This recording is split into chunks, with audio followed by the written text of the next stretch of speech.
Welcome to Penrose Learning, where we make understanding easy.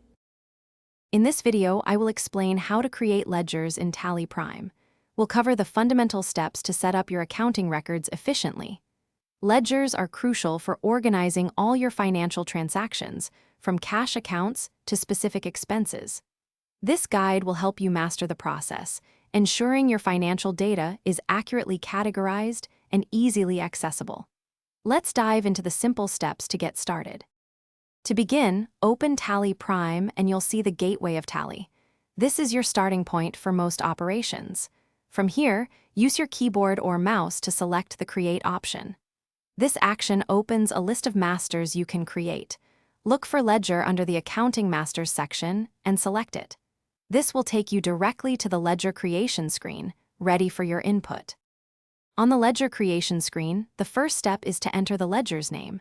Make sure it's clear and descriptive, like cash account or rent expense. Next, select the correct group from the list provided.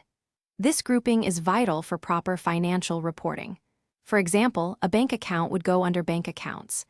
If this ledger has an existing balance, enter the opening balance, such as $5,000, in the designated field. Once all the necessary details are entered, simply press Enter or click Yes to accept and save your new ledger. Tally Prime will then confirm its creation. To review your work, go back to the gateway of Tally, select Alter, and then Ledger. Here, you can see all your created ledgers. You can also make any necessary modifications or even delete a ledger if it was created in error, ensuring your records are always precise. Thanks for watching. If this was helpful, leave a like and consider subscribing. See you next time.